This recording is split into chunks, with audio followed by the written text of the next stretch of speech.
কোরআনুল কারীমের মধ্যে আছে, আল্লাহ তাআলা বলেন ওয়াজিআ ইয়াউমাইদিন বিজাহান্নাম, হাসরের ময়দানে বান্দা তোমাদের প্রত্যেকের সামনে জাহান্নামকে আনা হবে।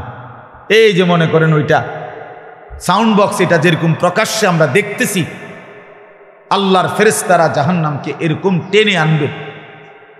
আর জাহান্নামকে টেনে আনার পরে জাহান্নাম একটা বিকট চিৎকার দিবে।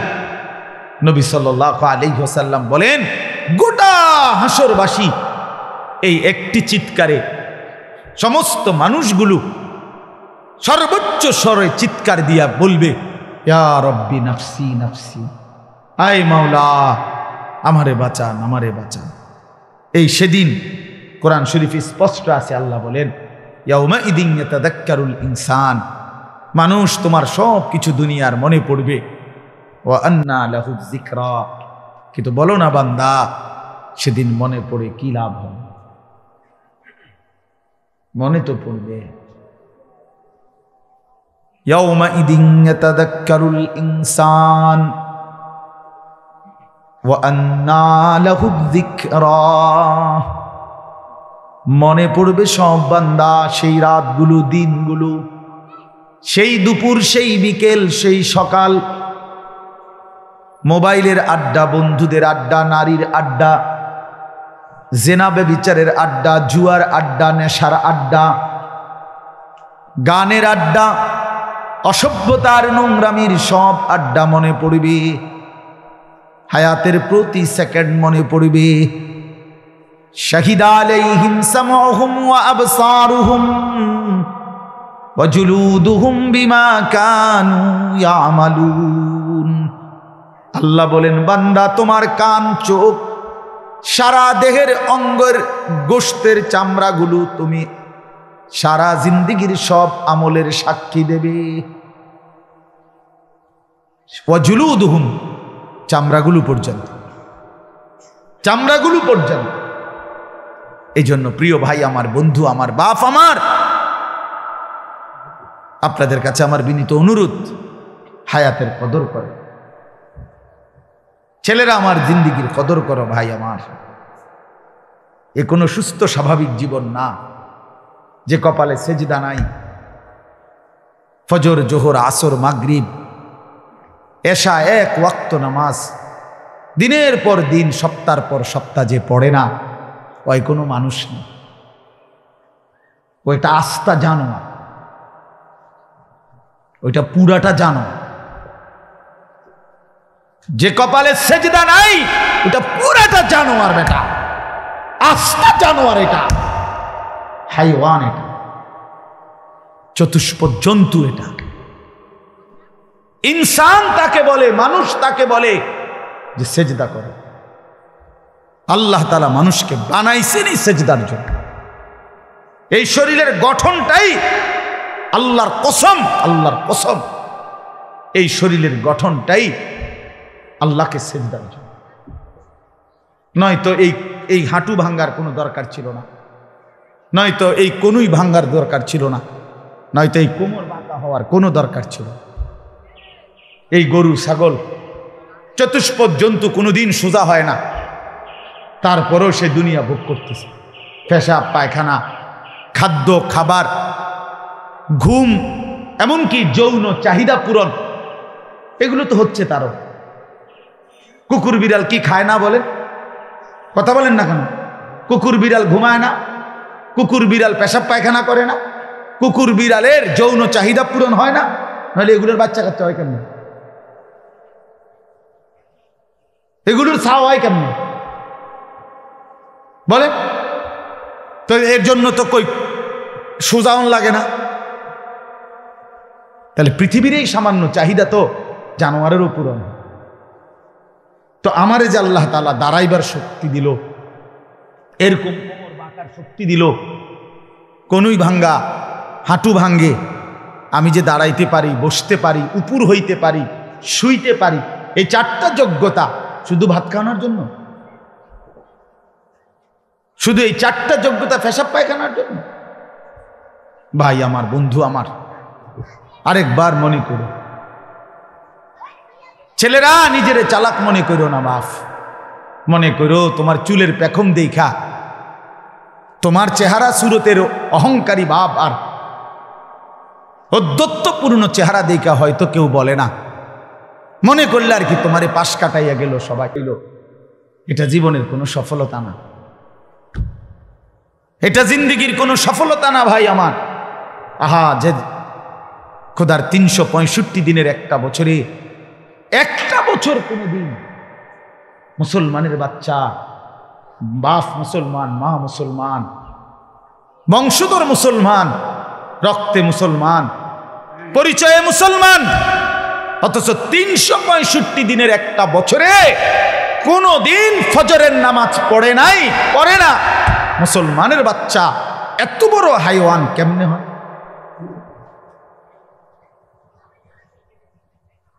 ওই মানুষ কেমনে হল? ও মায়ের পবিত্র দুধের কি হক আদায় করলো?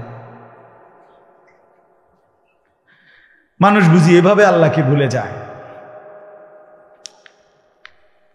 আমার রীতিমতো বিশ্বাস করে আমার জীবনের সবচেয়ে আশ্চর্যের বস্তু এটা, আমি বহু সময় কইছি, আমার কাছে সবচেয়ে অবাক করা মানে আমি যেটুকু পড়ালেখা করছি আল্লাহ দয়া, আমার কাছে জীবনের সবচেয়ে আশ্চর্য বিষয় পৃথিবীর মনে হয় এই কথাটা, যে একজন মানুষ, একজন মুসলমান টানা 1 বছর কেমনে আল্লাহকে সেজদা না করে থাকে, কেমনে কোনো দিন ফজরের নামাজ পড়ে না, এটা কিভাবে সম্ভব? মানে তার কলজাটা কি, তার শরীরটা কি? আমার বেটা পরীক্ষা করতে মন চায় যে এটা একটা যদি ডাইরেক্ট মিশরি ঢুকাইয়া বাইর করতে পারতাম, যে এটার ভিতরে কোনো মানুষ বসবাস করে না জানোয়ার বসবাস করে, এটা পরীক্ষা করা দরকার ছিল।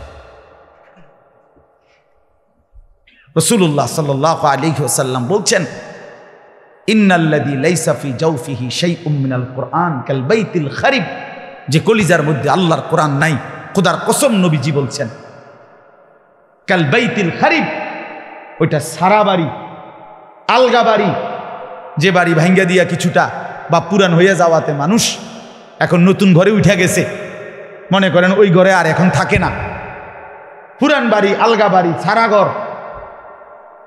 আল্লাহ নবী সাল্লাল্লাহু আলাইহি সাল্লাম বলেন, ওই ঘরে যেরকম মানুষ থাকে না, গরু ছাগল কুকুর বিড়াল সাপ বিচ্ছু থাকে, যে কলিজার মধ্যে আল্লাহর কোরআন নাই, খোদার কসম নবী বলছে ওই দিলটাও এরকম সারা বাড়ি, কাল বাইতিল খারিব, বিরান ঘর, সারা বাড়ি, যে ঘরের মধ্যে, যেই কলিজার মধ্যে মানুষ থাকে না, জন্তু জানোয়ার থাকে, কুকুর বিড়াল থাকে, সাপ বিচ্ছু থাকে, মানুষ থাকে না, মানুষ থাকে না। আপনারা সাফ শুনেন ভাইয়া, বাবারাও শুনেন, ছেলেরাও শোনো, পর্দার আড়ালের মা বোন থাকলে আপনারাও শুনেন। কোরআনুল কারীম আল্লাহ বলছে ইবলিসকে 3টা কথা, ইবলিসকে আল্লাহ বলছে পরপর, যেদিন সেজদা দেয় নাই, এই একটি সেজদা না দেওয়ার কারণে আল্লাহ তাআলা তাকে 3টা অভিশাপ দিছে তাৎক্ষণিক। 1 নাম্বার বলছে, ইবলিস আজকের থেকে তুই শয়তান, কেন সেজদা দিলি না? এই জন্য যে সেজদা দেয় না সে শয়তান। 2 নাম্বার আল্লাহ তাআলা বলছে ফখরুজ ফা ইন্নাকা রাজিম, ইবলিস তুই আমারে সেজদা দিলি না, আজকের থেকে তুই আমার দরবার থেকে বের হ, তুই অভিশপ্ত।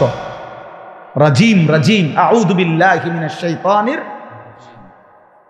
এটা মুসফুল্লাহ ভাই না, ওই যে পিছনে, আমরা তো আজীব কথা। হ্যাঁ মাশাআল্লাহ। তো আপনার রাজিম আল্লাহ বলছেন অভিশপ্ত, অভিশপ্ত, আজকের থেকে তুই অভিশপ্ত বেটা, সেজদা দিলি না। এই জন্য যে সেজদা দেয় না সে রাজিম, অভিশপ্ত।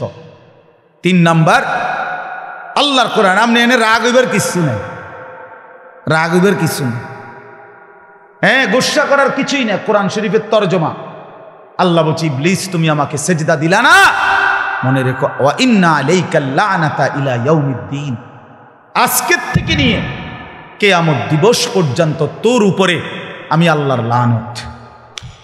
সরাসরি কোরআন শরীফের আয়াত। এই জন্য যে সেজদা দেয় না তার উপরে আল্লাহর লানত, যে সেজদা দেয় না সে শয়তান।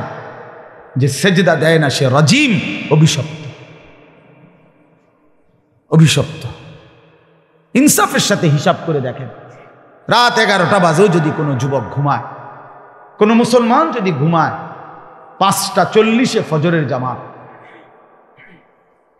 11টা 12টা 1টা 2টা 3টা 4টা 5টা, প্রায় 7 ঘন্টা, 7 ঘন্টা 40 মিনিটের মাথায় ফজরের জামাত। আমার ভাই, একটা বার যদি আমরা ইনসাফ দিয়ে ভাবি, যে কোনো চিকিৎসা বিজ্ঞানের দৃষ্টিতে, যেই কোনো ডাক্তারদের দৃষ্টিতে একজন সুস্থ সামর্থ্যবান মানুষ সর্বোচ্চ 6 ঘন্টা ঘুমাইলে এনাফ। এরপরে আর 1 মিনিটেরও দরকার নেই। আমরা তো আলহামদুলিল্লাহ 6 ঘন্টা নিয়ম মাফিক ঘুমাইছি, এমন জিন্দেগি কম, এমন খুবই কম। তো এই 6 ঘন্টা পর 7 ঘন্টা পরে মাত্র 4 রাকাত নামাজের টাইম। মহান আল্লাহ পাক রব্বুল আলামিন বলে, বান্দা আজকের সারাটা দিন আলোকিত ছিল, যখন সন্ধ্যার টাইম হইছে আমি ফেরেশতাদেরকে বলছি, আমার দুনিয়া অন্ধকারের কালো চাদর দিয়ে ঢেকে দাও, আমার বান্দা বিশ্রাম করবে। ধীরে ধীরে আমি অল্প সময়ের ব্যবধানে গোটা সৃষ্টির সমস্ত প্রাণীর আওয়াজ আমি নিস্তব্ধ করে দিছি। গরু, ছাগল, কুকুর, বিড়ালগুলো পর্যন্ত সব আমি নিঃশব্দ বানিয়ে দিছি। আমার বান্দা ঘুমাবে। চারিদিকে পিন পতন, নীরবতা বানায়া অন্ধকারে চাদরে ঢাকা রাত আমি আল্লাহ বানায় দিছি, সাজায় দিছি। আমার বান্দা সারা দিন মেহনত করছে, পরে এখন আরামসে ঘুমাইতে দাও। তো ঘুমের এই চমৎকার পরিবেশ করে দিয়ে মহান আল্লাহ পাক রব্বুল আলামিন বলে, বান্দা 7 ঘন্টা তুমি ঘুমাইছো, জগৎ ঘুমাইছে, আমি মালিক 1 সেকেন্ডের জন্য ঘুমাই নাই। আমি তোমার দিকেই তাকিয়েছিলাম। 7 ঘন্টা পরে আমি আল্লাহ মাত্র 4 রাকাত নামাজের জন্য 10টা মিনিট সময় তোমার কাছে চাইছিলাম। তুমি নাফরমান, এটুকু সময়ও আমারে দিতে রাজি হলাম। তোমার মতো গাদ্দার, তোমার মতো বেঈমান আর কি হইতে পারে? একটা বার ভাই, একটা ছেলেই ভাইব, একজন। তো তুমি বদলাও, তুমি বদলাও ভাই আমার, বন্ধু আমার। সবাই একসাথে বদলাবে না, সবার পরিবর্তন একসাথে হবে না। নাফরমান ইসরাফিলের ফুর দিন পর্যন্ত থাকবে। রাসূলুল্লাহ সাল্লাল্লাহু আলাইহি সাল্লাম বলেন, জমিনের সমস্ত নিকৃষ্ট মানুষের উপরেই ইসরাফিল ফু দিবে। অর্থাৎ ইসরাফিল যে সময় ফু দিবে, কিয়ামত হবে, জমিনে তখন একজনও, একের 1 পিস, একজনও কোনো আল্লাহ ডাকনেওয়ালা থাকবে না। শিরারুল খালক, শিরারুন নাস, সর্বনিকৃষ্ট মানুষদের উপরেই কিয়ামত সংঘটিত হবে। এজন্য নাফরমান তো থাকবেই ভাই আমার। তুমি বদলাও, একজন বদলাও, 2 জন বদলাও। আমরা এই আশায় চিৎকার করি, এই আশায় দিবা নিশি চিল্লাই আবু, যে এই পরিমাণ ছেলে। আপনি খবর নিয়ে দেখেন, চেহারার দিকে তাকায় দেখেন, এক একটা ছেলের বুকের কাছে জড়ায়া ধরে বলেন, ভাই আমার তুমি মুসলমান, আজ কতদিন হয় 5 ওয়াক্ত নামাজ পড়ো না, আল্লাহর এইভাবে ভুলে গেলা কেন? এক একটা ছেলেকে জড়ায় ধরে বলেন, মুসলমানের সন্তান, ফজরের নামাজ তাহলে আর কোনো দিন পড়বা না? তোমার উপরে আল্লাহ ফজরের নামাজ ফরজ করে নাই? বলে 30 বছর ধরে যে মুসলমান প্রতিনিয়ত মিথ্যা বলে, সুদ খায়, কিস্তি নেয়, হারাম রোজগার করে, ওজনে কম দেয়, কাস্টমারকে ঠকায়, অন্যায়ভাবে জুলুম করে, আপনি তারে জিজ্ঞেস করে দেখেন, বাবা আপনি 30 বছর টানা এভাবে নাফরমানি করছেন, আর ছাড়বেন না কোনোদিন এই নাফরমানি? আর কোনোদিন ছাড়বেন না? আপনার স্ত্রী তাইলে আর কোনোদিন পর্দা করবে না? আপনার মেয়েটা তাইলে পর্দা আর করবে না? আপনার ঘরে প্রতিনিয়ত স্বাভাবিক গতিতেই নাচ গান, রঙিন টেলিভিশন, নাটক সিনেমা এভাবেই চলবে না। এই তো মুসলমানের ঘর, এরই তো নাম মুসলমান। এর কোনো পরিবর্তন নাই, এর কি কোনো শেষ নাই? বন্ধু আমার, বাপ আমার, শেষ কথা হলো এই ব্যাপারে আপনি না থামলেও মহান আল্লাহ আপনাকে থামায় দিবে, চিরেই থামায় দিবে। এই ব্যস্ততম দুনিয়া থাইকেই যাবে, একদিন আমি আপনি স্তব্ধ হয়ে যাব। পরশুদিন আমি আমার মামির জানাজা পড়ছি, আপন মামি। তার কয়দিন আগে আমি আমার বড় জ্যাঠার জানাজা পড়ছি। আল্লাহ নবী সাল্লাল্লাহু আলাইহি ওয়াসাল্লামের হাদিসে আছে, নবীজি কবরের দিকে তাকায় একদিন সাহাবীদেরকে সাথে নিয়ে এক সাহাবীর জানাজা পড়তে গেছেন। তো খালি কবরটা তখনও দাফন করে নাই। নবীজি কবরের দিকে তাকায়া অনেকক্ষণ কাঁদছেন আর চোখের পানি মুছে। সাহাবীরা বলেন আমরাও কাঁদতেছিলাম। আল্লাহ নবী সাল্লাল্লাহু আলাইহি ওয়াসাল্লাম বললেন, ইয়া ইখওয়ানি লিমিসলি হাদা ফাআইদ্দু, আমার বন্ধুরা, আমার সাথীরা, এই কবরের জন্য তোমরাও প্রস্তুতি নাও। অতএব আমি যে আয়াত পড়ছি, যে সূরা পড়ছি, এর মূল বক্তব্য হলো কিয়ামত। আল্লাহ তাআলা একটা মূল কথা বুঝাইতে চাইছে, বান্দা, রং তামাশার এই দুনিয়া তোমার কাছে যত লোভনীয়ই মনে হোক, যত সুন্দরী মনে হোক, যত আকর্ষণীয় মনে হোক, একদিন আমি পুরা সৃষ্টিটা রাখব না। আজ যেমন সিঙ্গেল মৃত্যু হয়, আজকে আমার, কালকে তোমার মৃত্যু হচ্ছে, এইটা যেমন মৌত, আল্লাহর কসম একদিন এই গোটা সৃষ্টির মৌত হবে, আর সেটার নামই কিয়ামত। আচ্ছা ভাইবা দেখেন কি হবে সেদিন, সেই পরিস্থিতিটা কেমন হবে। আপনারা শুধু এখানের অবস্থার একটা মিনিট কল্পনা করেন তো, যে আমরা এখানে সবাই এখন নীরবে নিস্তব্ধভাবে বসে আছি, খুব মনোযোগ সবার, মাশাআল্লাহ। এই সময় হঠাৎ করে আমরা দেখতেছি যে একটা একটা করে লাইট ভাঙতেছে, এই প্যান্ডেলটা, স্টেজটা ডাইবা গেছে, এই কাপড়গুলো সব তস্তস হয়ে ছিঁড়ে যাচ্ছে, বাঁশের খুঁটিগুলো ভাঙ্গা ভাঙ্গা পড়তেছে। এই শুধু 71 জায়গা, কল্পনা করেন তো পরিস্থিতিটা কেমন হবে, আমাদের দিলের হালাত কেমন হবে, আমাদের দৌড়াদৌড়িটা কেমন হবে। তো আল্লাহর কসম, আল্লাহ তাআলা বলে, বান্দা, ঠিক এমন একদিন ইসরাফিল ফু দিবে, সেদিন এই বিশাল বড় 7 আসমান চুরচুর করে ভাঙতে থাকবে, কাচের মতো ভাঙবে। ইজা সামাউন ফাতারাত, ইজা সামাউন শাক্কাত, আসমান ভেঙে ভেঙে যাবে। ওয়া ইদাল কাওয়াকিবুন তাসারাত, কোটি কোটি কোটি কোটি তারকারাজি, গ্রহ নক্ষত্র, সৌরজগতের সমস্ত সিস্টেম তসতস হয়ে ছিঁড়ে ভেঙে ভেঙে পড়বে, ভেঙে ভেঙে পড়বে।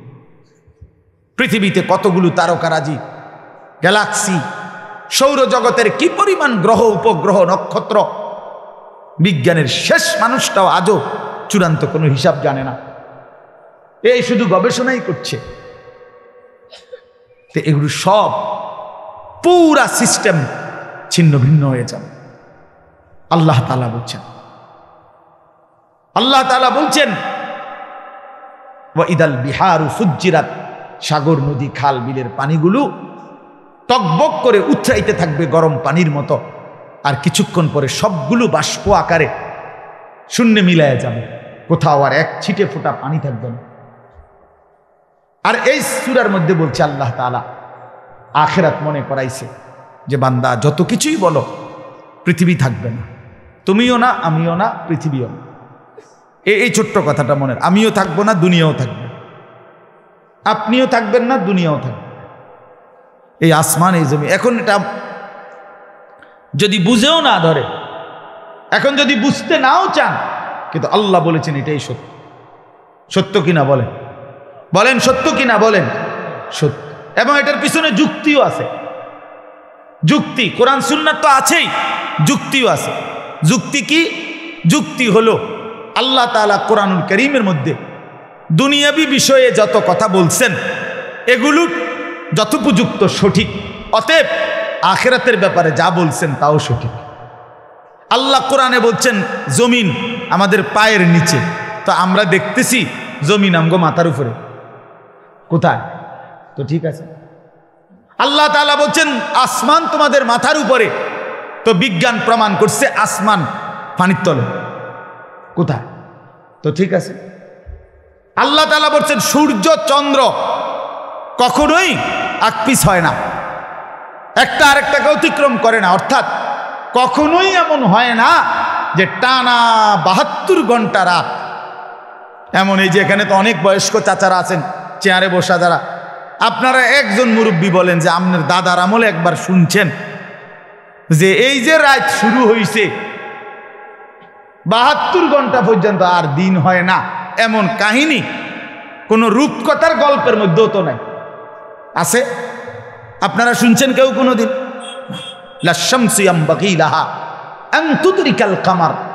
আল্লাহ তাআলা বলেন সূর্য চন্দ্রকে ডিঙ্গায় না, চন্দ্র সূর্যকে ডিঙ্গায় না। অতএব আল্লাহ তাআলার এই তথ্যটা সঠিক কিনা? কথা বলেন না, সঠিক কিনা? এই তাহলে বুঝা গেল এরকম অনেক আছে দুনিয়াবি বিষয়ে আল্লাহ তাআলা যেই তথ্য দিছেন এটা যেহেতু নিখুঁত, আল্লাহর কসম এটাই প্রমাণ করে আখিরাতের বিষয়টাও সঠিক। কবর, হাসর, মিজান, ফুলসেরাত, আখিরাত, জান্নাত, জাহান্নাম, ওইটাও সঠিক। রাসূলুল্লাহ সাল্লাল্লাহু আলাইহি সাল্লাম একবার একজন বয়স্ক লোককে দুইটা কথা বলছিলেন। নবীজি বলছিলেন, আমি আপনাকে ওয়াদা দিচ্ছি আপনি মরণ হবে না ততদিন পর্যন্ত যতদিন রোম পারস্য মুসলমানদের হাতে বিজয় না হবে। বুড়া মিয়ারে কইছে নবীজি। আর বলছে হাসরের ময়দানে আমি ওয়াদা দিতেছি আপনারে, আপনি তো বিশ্বাস করতেছেন না এখন। তো নবীজি বলছে আমি আপনার হাতে ধইরা আপনারে মনে করাই দিমু হাসরের মাঠে যে চাচা এইটা হাসরের মাঠ। তো ঘটনা হইল উমর রাদিয়াল্লাহু তাআলা নূর জামানায় এই লোক বাইচা ছিল, আর হযরত উমরের জামানায় মুসলমানদের হাতে রোম এবং পারস্য, মানে রোম বলতে আজকের ইটালি সহ আশপাশের বিশাল সাম্রাজ্য, আর পারস্য বলতে এখনকার ইরান, ইরাক সহ আশপাশের অনেক বড় সাম্রাজ্য। তৎকালীন পৃথিবীর সুপার পাওয়ার ছিল এই দুই শক্তি, রোম পারস্য। আজকের যেমন আমেরিকা, রাশিয়া, চীন, এগুলো যেমন পৃথিবীতে একটা সুপার পাওয়ার দাবি করে, যদিও তেমন উল্লেখযোগ্য কোনো বেল নাই। কথা বুঝছেন না? দাবি করে আর এই হুদা ফটফট ফটফট করে, আসলে হুদা, আসলে তেমন কিচ্ছু নাই, কিচ্ছু নেই। এই যে রাশিয়া ফেল মারছে, সিরিয়ার এই আপনার স্বৈরাচার, হ্যাঁ বাশার আল আসাদ এখন যে ভাগছে, 24 বছরের এই জালেম ভাগছে, তার এমনি আলগি দিয়ে রাখছিল রাশিয়া, লাভ হয়েছে। তো যাই হোক, এদের তেমন উল্লেখযোগ্য কারই, এই ইন্ডিয়াও ফটফট করে, আসলে হুদ্দা। 110 কোটি জনগণ, 130 কোটি হিন্দু, বাংলাদেশে একদম উড়াই দিবে, কিচ্ছু করতে পারবে না। জমিন ইন্ডিয়ার বাফের না, ইন্ডিয়ার বাফের না, এই বাংলাদেশের জমিন এটা ইমানদারের জমিন, মুসলমানের জমিন বেটা। প্রয়োজনে বাংলাদেশের কোটি জনগণের শাহাদাতের রক্ত জমিন ভিজবে, কিন্তু 1 ইঞ্চি জমিন ইমানদার কোন বেঈমানের হাতে দেবে না। খামখেয়ালি না কি মনে করে? পেঁয়াজের ভয় দেখায়। হ্যাঁ বেটা, পেঁয়াজের বক, পেঁয়াজ দিত না, আলু দিত না, পেঁয়াজ তার আব্বা। পেঁয়াজ কি মোদির আব্বা? কথা বলেন না কেন? আলু মোদির আব্বা, তো তোর বাপের নি পেঁয়াজ বেটা, তুই পেঁয়াজ দিবি না? ওইটা দিবে না, পেঁয়াজ দিবে না বলে আটা দিবে না, কদু দিত না, লাউ দিত না, হইতে কয় কি বলে এগুলো? আমরা তো স্পষ্ট বলি, যেই পেঁয়াজ তোমরা খাও, যেই পেঁয়াজ তোমরা উৎপাদন করো, যেই আলু তোমরা উৎপাদন করো, আরে বেঈমান না ফরমান, এই সমস্ত পণ্য এটা তো তোদেরকে যিনি দেয় তিনি তো আমার আল্লাহ। তোর কি বেটা বেঈমান? তোদের কি? আমার মালিক তোদেরকে দেয়, বিনিময়ে তোরা খাও। তিনি যদি বন্ধ করে দেয় তো তোমার কোন বাফে দিবে? বলে এজন্য ইমানদার কোনো কিছুতে ঘাবড়াবার কিছু নেই। 110 কোটি কোনো সংখ্যা না, 130 কোটিও কোনো সংখ্যা না, কোনো কিছুই না। মুসলমান এটা মনে রাখা চাই, আমরা কোনোখানের কারো সংখ্যা হিসাব না। আমাদের একজন, আমাদের আগেও ছিল একজন, এখনো একজন, ভবিষ্যতেও একজন, তিনি আল্লাহ। কয়জন? কয়জন? কয়জন?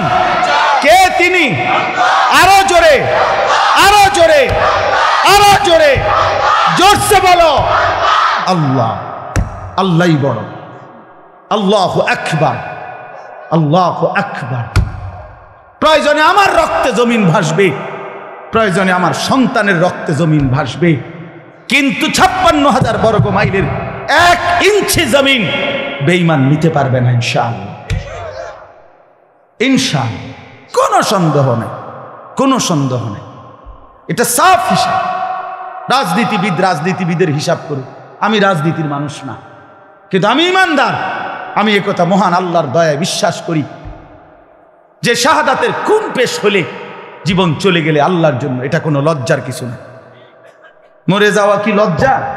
যে ইন্নালিল্লাহ, একটা শরমের কথা, মিয়া তে মরে গেছে, কি এটা শরমের কথা? তো স্বাভাবিক মৃত্যুই তো কোনো শরমের কিছু না।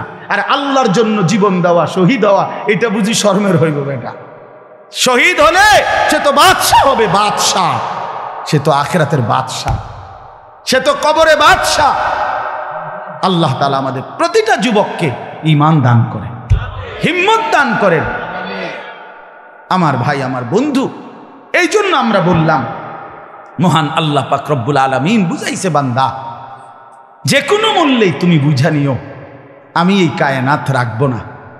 এই আসমান, এই জমিন, এই সাজানো ফুল ফলের বাগান, এই ক্ষেত ফসল, এই মুখের হাসি, নারীর হাসি, এই তোমার চোখের চাহনি, এই পৃথিবীর আলো বাতাস আমি রাখবো না।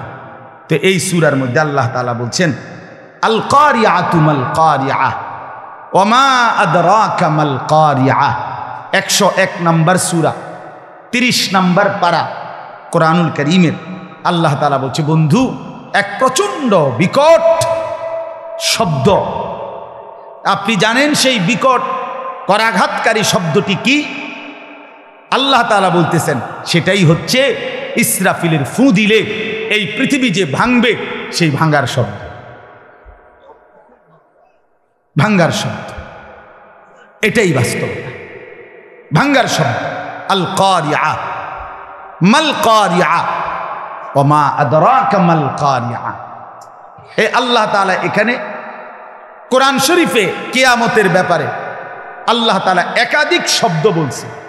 কোথাও বলছে কিয়ামত, এটা একটা শব্দ, মানে পৃথিবী ধ্বংস হওয়ার কথাটাকে বুঝাইতে গিয়ে বিভিন্ন শব্দ বলছে আল্লাহ। এ কিয়ামত, এটা একটা শব্দ। আল কারিআ, এইটা একটা অর্থ কিয়ামত। আল ওয়াকিআ, এটা অর্থ কিয়ামত। আল গাশিয়া, এটা অর্থ কিয়ামত। আস-সাখা, এটা অর্থ কিয়ামত। আল হাক্কাতু মাল হাক্কা, এটা অর্থ কিয়ামত। এভাবে বিভিন্ন শব্দে আল্লাহ তাআলা কোরআন শরীফে বলছে। তার মানে এই সবগুলো শব্দের সম্মিলিত অর্থ হইল, আল্লাহ বলছে, বান্দা ইসরাফিল ফু দিবে, জমিনে ভূমিকম্প হবে, গোটা পৃথিবী কাঁপবে, গোটা জমিন কাঁপবে, আর গোটা পৃথিবী ভাঙাচুরা শুরু হবে। তখন কি পরিমাণ বিকট শব্দ হবে বলো তো? আচ্ছা, আপনারা তো একটা সহজে বুঝবেন। এই রাস্তায় যখন ট্রাকের ডিস্ট্রিক্টের চাক্কা ব্রাস্ট হয়, এইটার আওয়াজ আলাদা বোঝা যায়, ঠিক কিনা বলে?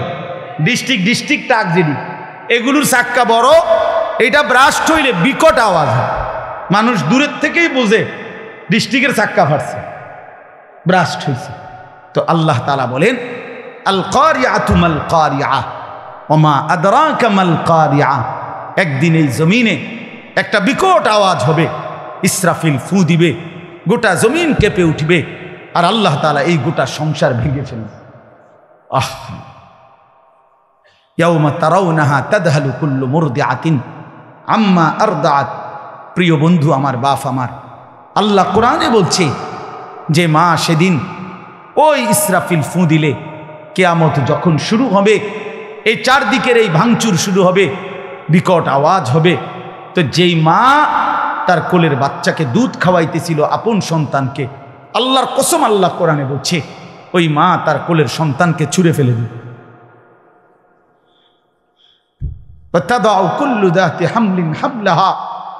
আল্লাহ বলে যে মা তার পেটে 9 মাসের বাচ্চা ধারণ করে আছে, গর্ভবতী নারী, আল্লাহর কসম আল্লাহ তাআলা বলছে এই কিয়ামতের ইসরাফিলের ফু দিলে জমিনের এই ভাঙাচুরা দেখলে আর এই ভূকম্পন আর এই বিকট শব্দে ওই গর্ভবতী নারী এভাবে পাগলের মতো ছুটবে যে পেটের বাচ্চা নিজে নিজেই বের হয়ে যাবে।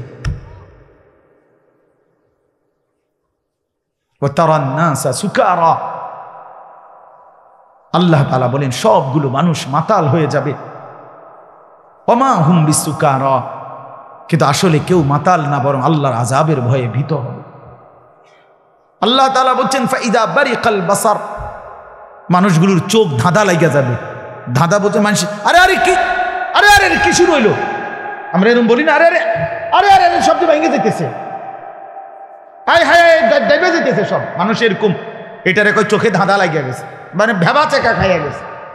ফাইদা বারিকাল বাসার ওয়া খাসাফাল কামার ওয়া জুমিআ আশ-শামসু ওয়াল কামার, সূর্য চন্দ্র এক হয়ে যাবে, সমস্ত তারকারাজি চাঁদ আলোহীন হয়ে যাবে। আল্লাহ বলেন মানুষ এই পরিমাণ ছুটবে আর বলবে ইয়াকুলুল ইনসানু ইয়াউমাইদিন আইনাল মাফার, লোকেরা বলবে হায় আজ পালাবো কোথায়, আজ দাঁড়াবো কোথায়, আজ আশ্রয় মিলবে কোথায়। কাল্লা লা ওয়াজার, আল্লাহ বলে না, আজ আর কোথাও ঠিকানা নাই। ইলা রব্বিকা ইয়াউমাইদিনিল মুস্তাকার, আজ শুধুই তোমার রব মহান আল্লাহ পাকের নিকট হাসরের ময়দানে আশ্রয়। কোথায়? হাসরের ময়দান। আজ শুধুই হাসরের মাঠ, সামনে শুধুই হাসরের মাঠ, আর কিছু না, আর কিছু না। আর আর মিস্ত্রিটা কে লাভ নেই, যেটা ভাঙছে এটা আর সংস্কার হবে না। আর রাজমিস্ত্রিটা কে লাভ নেই, আর কাঠ মিস্ত্রি আইনা লাভ নেই, শেষ। কায়নাত শেষ করে দিল। কুল্লু মান আলাইহা ফান ওয়া ইয়াবকা ওয়াজহু রাব্বিক, গোটা জমিনের মধ্যে শুধু মহান আল্লাহ পাক থাকবে, আর সব জমিনের নিচে চলে যাবে। হাদিসের মধ্যে আছে আল্লাহ তাআলা আজরাইলকে জিজ্ঞেস করবে মাম বাকিয়া, আজরাইল আর কেউ বাকি আছে? আজরাইল আলাইহিস সালাম বলবেন আল্লাহ আরশের নিচে আমরা 4 জন ফেরেশতা আছি, জিব্রাইল, মিকাইল, ইসরাফিল আর আমি মালাকুল মউত আজরাইল। আল্লাহ বলবেন তোমার সঙ্গী ওই 3 ফেরেশতার রুহু ও কবজ করো। জিব্রাইল কিতাবের মধ্যে আছে জিব্রাইলের মতো ফেরেশতা আজরাইলকে বলবে আজরাইল আমার উপর একটু দয়া করো, আমার রুহু আস্তে কবজ করো, আমারে কষ্ট দিও, আমারে কষ্ট দিও, আমি না তোমার বন্ধু।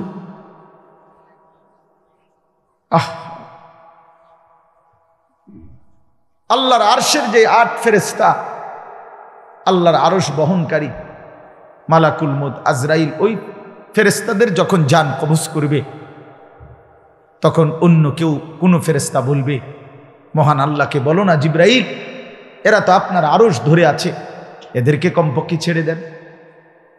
তো আল্লাহ পাক রব্বুল আলামিন বলবে মালাকুল মউত আজরাইলকে, আজরাইল ছেড়ে যদি কাউকে আমি দিতাম তো সে তো আমি আমার বন্ধুকেই ছেড়ে দিতাম, আমার আখিরি বন্ধু, আমার সেই দোস্ত মদিনার ওই রওজায় যে শুয়ে আছে, তার চাইতে আপন আমার কে বলো? আমি তো তাকেও থাকতে দেই নাই জমিনে, ছেড়ে দিলে তো আমি তাকেই ছেড়ে দিতাম। আমার ফয়সালা আমি কাউকে ছাড়বো না, কাউকে না, কাউকে না। কথা বলো না বাপ, কথা বলো না, এই বাচ্চারা কথা বলো না। তো 3 ফেরেশতাকে রূহ কবজ করে ফেলবে। আল্লাহ তাআলা আবার বলবে মাম বাকিয়া আল আন, আজরাইল আর বাকি কে? মালাকুল মউত আজরাইল বলবে ফাওকাল আরশে আনতাল্লাযী লা ইয়ামুতু আবাদান ওয়া তাহতাল আরশে আনা, আরশের উপরে শুধু আপনি যিনি চিরঞ্জীব, যার কোনো মৃত্যু নাই, আর আরশের নিচে কেবল আমি।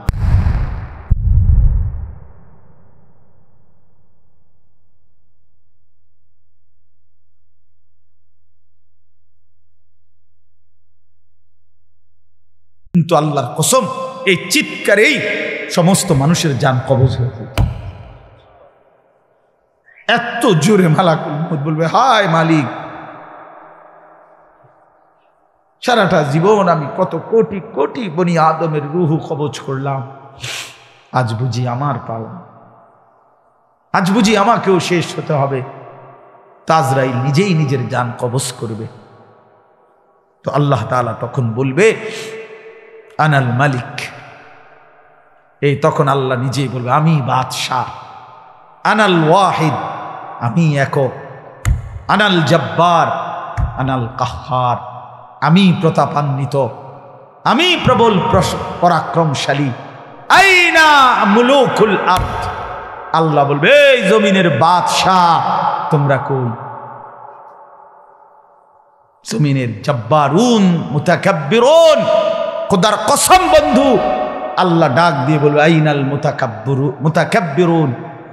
জমিনে তোমরা যারা গর্ব করতা, তোমরা কই? কি ভাবছো ছেলেরা? মুসলমানের এক এক ছেলে মিয়া, কি আশ্চর্য আমার কাছে মনে হয়। মানে একটা মোটরসাইকেল চালায়, হ্যাঁ বেটার বাপ দেখলে মনে হয় যেন বেটা নবাব সিরাজউদ্দৌলার বংশধর। হ্যাঁ বেটার মোটরসাইকেল, আরে চুলিডারে পিছনে ফিরা মোটরসাইকেল ফাঁ করে, এটা কুত্তার মতো এত জোরে ছাড়ে, কুত্তা ফেল। আস্তাগফিরুল্লাহ, আস্তাগফিরুল্লাহ। আরে অপদার্থ বেটা, একটু পরে ডিস্ট্রিক্টের মধ্যে কাভার্ড ভ্যানের মধ্যে বাড়ি খাইলে তোমার পাওটা ভাঙ্গা যাবে, তোমার মাথাটা ফাইটা যাবে। এদুর দেমা যেই বেউকুফের নাই, তুই বেউকুফ কিসের মানুষ? বেকল, এটা কারে দেখাইতে বললে এরকম কুত্তার মতো ছাড়লা মোটরসাইকেলটা? কে দেখবে? কার আর দেখবো কেমন? হেতু তো কে এসে গা দেখবো কিনা? কথা বোঝেন না? হেতু তো সুফা করে গেছে, আমি দেখতে দেখতে তো দেবপুর গেছে। আমি মনে করেন চাইতে চাইতে তো হেতেন কংসনগর নাই। তবে কিতা চাইলাম, তুমি কারে দেখাইলা এটা? বলো ভাইয়া, কারে দেখাচ্ছ? কত নারী দেখলে শখ মিটবে? প্রিয় বন্ধু, এক এক যুবক ভাইয়া, এই পর্যন্ত যত উলঙ্গ ছবি আর নারী দেখেছ, এত নারী তো একজনের লাগে না।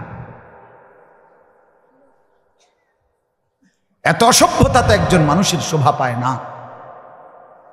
লোনা জলে তৃষ্ণা মেটে না, মনে রাখেন বাবারা আমার, ছেলেরা আমার, বন্ধুরা আমার, যে পানি লবণাক্ত ওই পানিতে তৃষ্ণা মেটে না। অতএব যেটা গুনাহ, এটাতে তৃপ্তি হয় না। 1 কোটি উলঙ্গ নারী কেউ দেখলেও তার তৃপ্তি হয় না, কিন্তু হালাল পবিত্র স্ত্রী একজন দিয়েই 70 বছর আরামসে জিন্দিগি পার হয়ে যায়। যা হালাল তাতে তৃপ্তি আছে, যা হারাম তাতে তৃপ্তি নেই। এক সাগর মদ খাইলে মদখোর, নেশাখোর, কুট্টাখোর, বাবাখোর, ডাইলখোর, ইয়াবাখোর কোনোদিন তৃপ্ত হয় না, কিন্তু 1 গ্লাস পানি পান করলে তৃষ্ণা নিবারণ হয়ে যায়। এজন্য যা হারাম তা সুখ দেয় না, সুখ দেয় না। মদের আড্ডায় সুখ নাই, জুয়ার আড্ডায় সুখ নাই, নারীর আড্ডায় সুখ নাই। আল্লাহর কসম, বরং আল্লাহকে সেজদা করার মধ্যে সবচেয়ে সুখ। আকরাবু মা ইয়াকুনুল আবদু মির রাব্বিহি ওয়া হুয়া সাজিদ। নবী সাল্লাল্লাহু আলাইহি সাল্লাম বলেন, বান্দা আল্লাহর সবচেয়ে কাছে চলে আসে সে যখন আল্লাহকে সেজদা করে। আল্লাহ তাআলাকে সেজদা করে। সেজদা দিলে আল্লাহ এরকম, কোন বান্দা যখন সেজদা করে তো আল্লাহ যেন তার এরকম মাথায় পিঠে হাত বুলায়, মালিক যেন কুদরতি মায়ার হাত বুলায়, আল্লাহ যেন ডাক দিয়ে বলে, আনিস কেমন আছো? আমারে সেজদা দিছ না? মাশাআল্লাহ। ইরফা রাসাক, তোমার মাথা উঠাও, বসো তো। আর কিছু বলবা? তো বান্দা বলে আত্তাহিয়াতু লিল্লাহি ওয়াসসালাওয়াতু ওয়াত-তাইয়্যিবাত। আল্লাহ বলে আচ্ছা মাশাআল্লাহ, আমার প্রশংসা করলাম, খুশি হইলাম, আর কিছু বলবা? তো এবার বান্দা বলে আল্লাহুম্মা সাল্লি আলা মুহাম্মদ ওয়া আলা আলি মুহাম্মদ। তো আল্লাহ তাআলা আরো খুশি হয়ে বলে মাশাআল্লাহ, আমার বন্ধুর দুরূদ পড়লাম, আরো খুশি হলাম, আমার প্রশংসাও করলা, আমার বন্ধুরও দুরূদ পড়লা, আর কিছু বলবা? তো এইবার বান্দা বলে মাওলা, এখন যেটা বলতে চাই সেটার জন্যই নামাজে দাঁড়াইছিলাম, রুকু দিলাম, সেজদা দিলাম, আপনার প্রশংসা করলাম, আপনার নবীর দুরূদ পড়লাম। উদ্দেশ্য আপনার ঘনিষ্ঠ হওয়া, আপনারা কাছে যাওয়া, কারণ মূল মাকসাদ আল্লাহুম্মা ইন্নী যালামতু নাফসি যুলমান কাসীরা, আমি বড় নাফরমান মাওলা, আমার গুনাহ অনেক বেশি, আর আমি জানি আপনি ছাড়া মাফ করার কেউ নাই। ওয়ালা ইয়াগফিরু যুনুবা ইল্লা আনতা, আপনি মাফ না করলে করবে কে?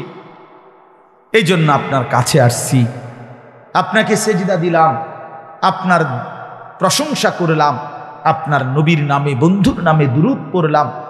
আজ আমার চাওয়া ফাগফিরলি মাগফিরাতাম মিন ইনদিক, আপনি আমারে মাফ করে দেন, আপনি আমারে মাফ করে দেন। তাফসীরের মধ্যে আছে মজার কথা, আল্লাহ তখন ডাক দিয়ে বলে বান্দা বলো কি, বলো কি বেটা, দুনিয়ার কোনো দানশীলের কাছে কেউ যদি দরজায় দাঁড়াইয়া, বেচারা হয়তো ওই চেয়ারে বসা স্যার বস, দুনিয়ার কোনো ভালো মানুষ, তার দরজায় দাঁড়াইয়াও তো কেউ কাকুতি মিনতি করলে সে তারে ফিরায় না, আর তুমি বান্দা আমার এত কাছে আইসা যারে আমি কুদরতি হাত বুলাইয়া দিলাম তারে আমি ফিরাইয়া দেব কেন? যা বান্দা, সমস্ত গুনাহ নাফরমানি মাফ করে দিল। এই জন্য বন্ধু আমার, দোস্ত আমার, সাথী আমার, প্রিয় ভাই আমার, নামাজ ছেড়ে দেওয়া কাপুরুষতা, নামাজ ছেড়ে দেওয়া নির্বুদ্ধিতা, নামাজ ছেড়ে দেওয়া নিজেকে নিজের হাতে জাহান্নামে তুলে দাও, তুলে দাও। আমার কথা এতটুকুই। আল্লাহ তাআলা বলেন ইয়াউমা ইয়াকুনুন নাসু কাল ফারাশিল মাবসুস, ইসরাফিল যখন ফু দিবে জমিনের ভূমিকম্প শুরু হবে, চারিদিকে যখন বিকট আওয়াজ হবে, তো আল্লাহ তাআলা বলেন মানুষগুলো,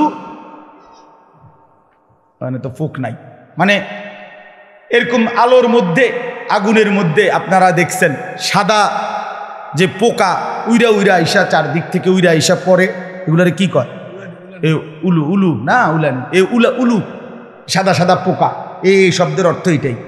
কাল ফারাশিল মাবসুস অর্থ হলো বিক্ষিপ্ত ওই পতঙ্গ, উলু পোকার মতো চারিদিক থেকে ছুটে ছুটে আইসা যেভাবে পড়ে, আল্লাহর কসম আল্লাহ বলে ইসরাফিল ফু দিলে জমিনের ভূমিকম্প শুরু হবে, কিয়ামত শুরু হবে, পৃথিবীতে বিকট আওয়াজ হবে, মানুষগুলো এরকম যে যেদিকে পারে বিক্ষিপ্ত ছুটাছুটি করবে, আর যে যেখানে গিয়া পড়বে সেখানেই মৃত্যু হয়ে যাবে।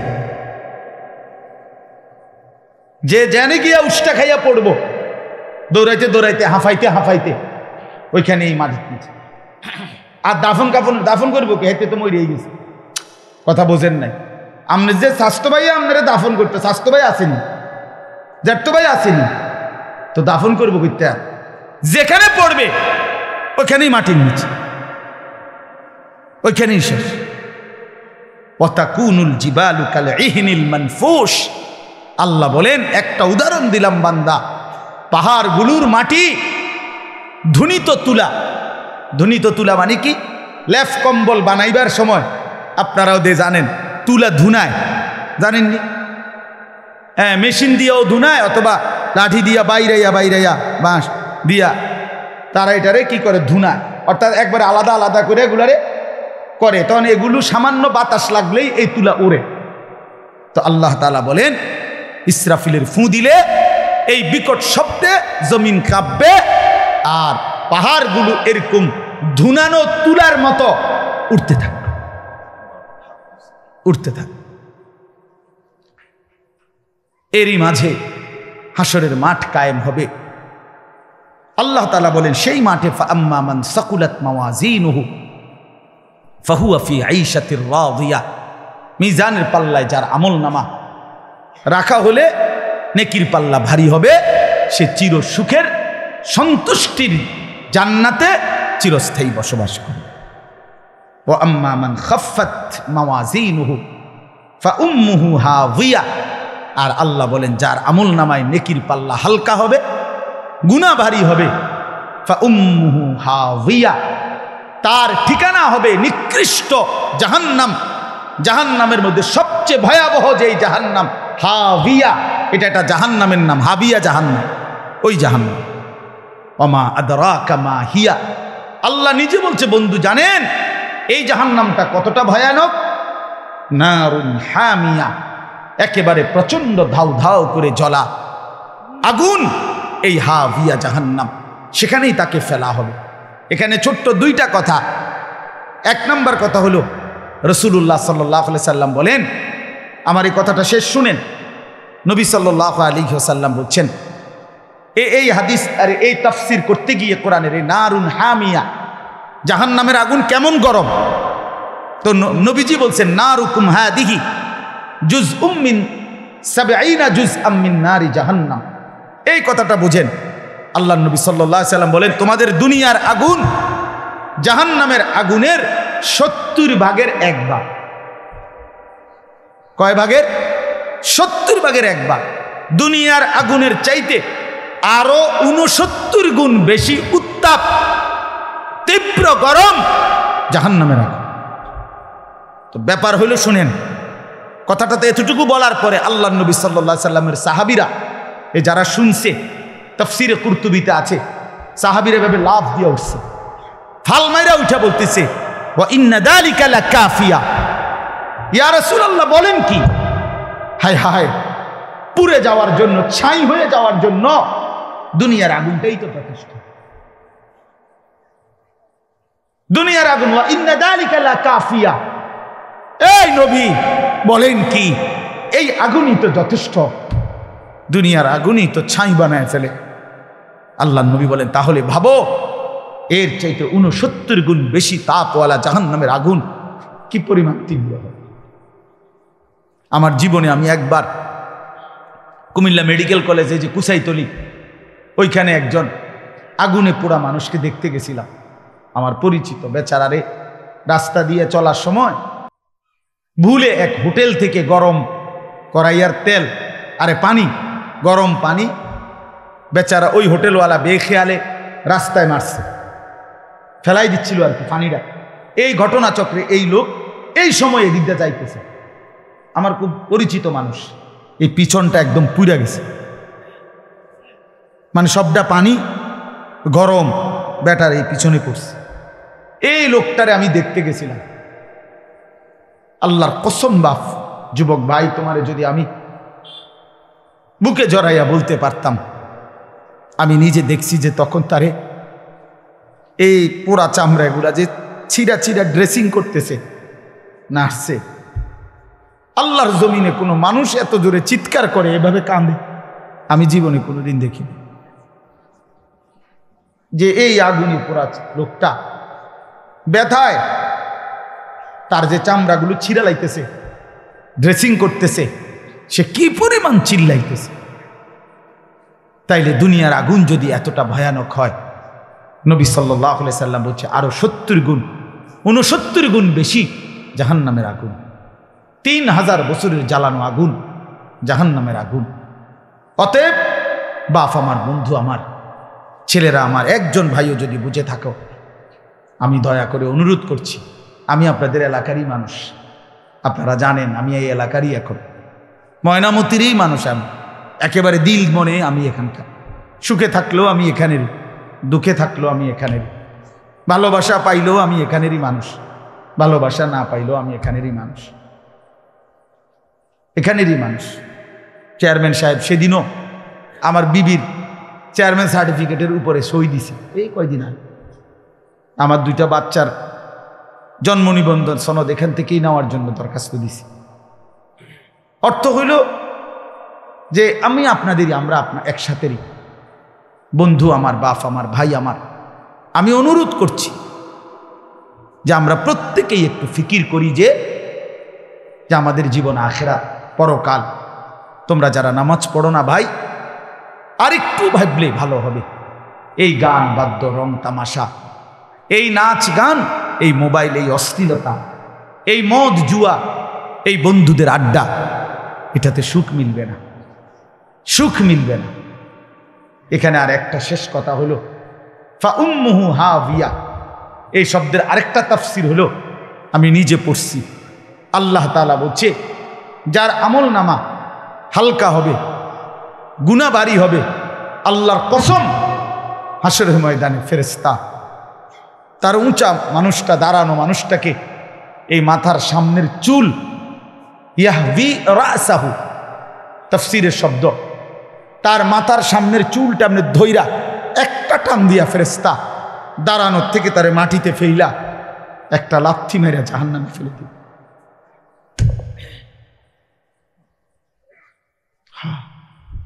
এই জন্য যাদের এই পেখমওয়ালা চুল, তুমি প্রস্তুত থাইকো, ফেরেশতা ধরতে সুবিধা হবে।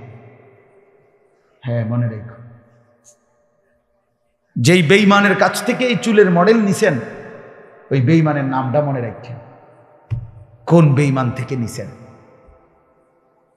কোন বেঈমান থেকে নিছেন, কার থেকে নিছেন এই চুলের এই ডিজাইন, ওর নাম মনে রাখেন, খুঁজে নিয়ে দেখেন, ওর নাম নাই,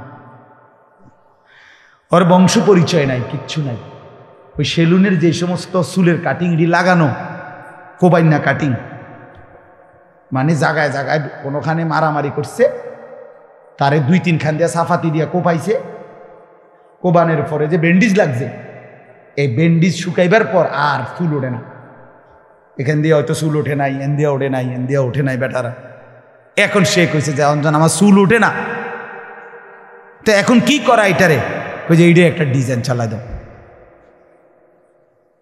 যার প্যান্ট ছিঁড়া যায় হেতে তালি দেয়, বাকিরা ডিজাইন বানায়। বেওকুফ, হায় হায় ছেলে, এর চাইতে আহম্মক তার বাতরাম দেখে এই বাতের সেল জোশ হয় কেমনে, আমি এটাই বুঝি। এটা কি বেওকুফ, কি আশ্চর্য! 3টা ছিদ্রওয়ালা এই প্যান্ট, এটা কি প্যান্ট? সিপা প্যান্ট, টাইট, এই শরীরের সাথে 8-7 যেই প্যান্ট। আমি বললাম ঐতিহাসিক তথ্য হইল এই চিপা প্যান্ট গোলামের প্যান্ট, কৃতদাসের প্যান্ট। আফ্রিকান কৃতদাসদেরকে চিপা টাইট এরকম পায়জামার মতো, প্যান্টের মতো পরানো হতো, যেন আফ্রিকান কৃতদাস কাজে ফাঁকি না দেয়, পেশাব করবার জন্য যেন বইতে না পারে।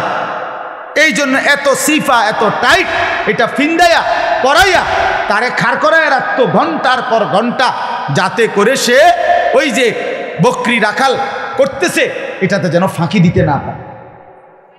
এই জন্য এই টাইট, এই সিবা প্যান্ট, এটা গোলামের, এটা কৃতদাসের প্যান্ট, এটা সভ্য, ভদ্র, শিক্ষিত, মার্জিত, উন্নত রুচির কোন বিবেকবান মানুষের প্যান্ট এত সিফা, এত টাইট হইতে পারে না।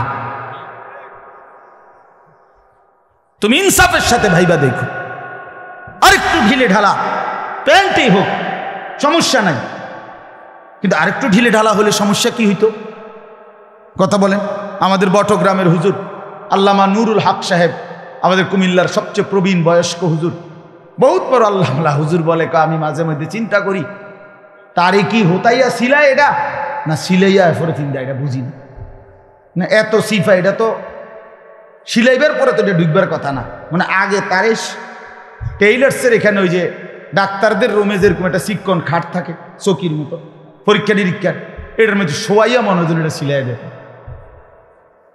না। হুজুবিল্লাহ। এই জন্য আমি আখলাক সুন্দর করেন, লেবাস সুন্দর করেন, চুল স্বাভাবিক করেন এবং সেজদা করেন। আল্লাহ তাআলা তৌফিক দান করেন। আল্লাহ তাআলা এই মাহফিলকে কবুল করে নেন। এই জালালপুর জমিরিয়া নূরে মদিনা মাদ্রাসা, আরও আগের থেকেই আমরা আলহামদুলিল্লাহ এখানে আসছি বারবার। আমার পরম শ্রদ্ধেয় মুরব্বী হজরত মৌলানা শাহ ইলিয়াস সিদ্দিকী বদরপুরি হুজুর দামাত বারাকাতুহুম আলহামদুলিল্লাহ আসছেন, এবং এই মাদ্রাসার থেকে শুরু থেকে উনি মাদ্রাসার সাথে সম্পৃক্ত আছেন। এলাকার সমস্ত আপনারা শ্রদ্ধেয় মানুষরা এই মাদ্রাসাকে আপন জানেন। আমি আপনাদের কাছে অনুরোধ করছি, বাবারা, ভাইরা, নৌজওয়ানরা সবাই মিলে মাদ্রাসাকে আগলায় রাখেন। মাদ্রাসার জরুরত আছে, মাদ্রাসার ভবনের কাজ চলতেছে, মাদ্রাসায় টাকা পয়সা দরকার হয়,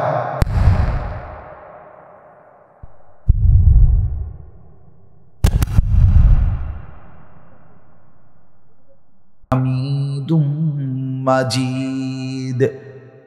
আল্লাহুম্মা বারিক আলা মুহাম্মাদিন ওয়া আলা আলি মুহাম্মাদ কামা বারাকতা আলা ইব্রাহিম ওয়া আলা আলি ইব্রাহিম ইন্নাকা হামিদুম মাজিদ।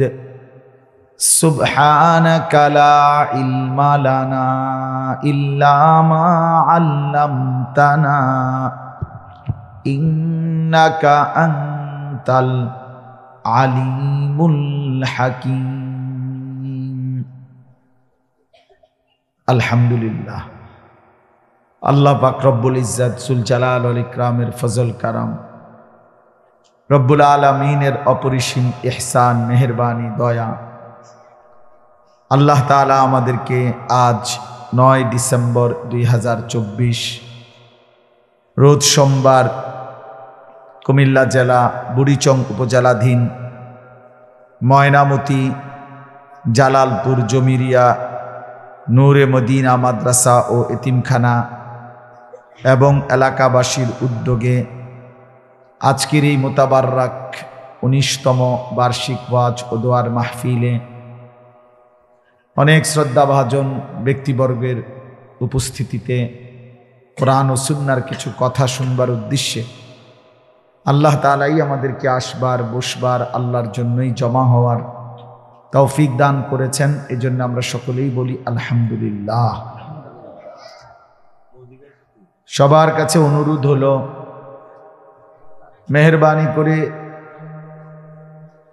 যেটুকু সময় আল্লাহর কথা হয় আমাদের প্রত্যেকের কর্তব্য হলো শতভাগ মনোযোগ দিয়ে শোনা। এটা একটা জরুরি বিষয় যে পরিবর্তনের জন্য মনোযোগ জরুরি। যে যতটা আল্লাহর কোরআনের প্রতি আন্তরিক হয়, মনোনিবেশ করে, আল্লাহ তাআলা ততটা দ্রুত তার জিন্দেগি পরিবর্তন করে। এক তো হলো শুধু শুনলাম, মসজিদে জুমার বয়ান হয় তো কিছুক্ষণ ভাল লাগছে তো শুনছি, কিছুক্ষণ শুনলাম না, এতে করে আসলে জিন্দেগি বদলায় না, জীবন সুন্দর হয় না, আখিরাতমুখী হয় না। বুট খাইতে খাইতে ওয়াজ শুনলেন, বাদাম খাইতে খাইতে ওয়াজ শুনলেন, মোবাইল টিপতে টিপতে ওয়াজ শুনলেন, জিন্দেগির উল্লেখযোগ্য কোনো পরিবর্তন হবে না। এই যা একটু শোনা হলো আর কি। বাস্তবতা হলো আসলে পরিবর্তন দরকার। ওই বাবারা, এই বাচ্চারা, মাদ্রাসার কোনো আপনি মাদ্রাসার উস্তাদ? ভাই মাঝখানে বসছেন তো? না না, এই মাদ্রাসার শিক্ষক আপনি? হ্যাঁ, তো আপনি বাচ্চাদের দিকে খেয়াল রাখ, কথা যেন না বল, কথা বলো না বাবা, কেমন?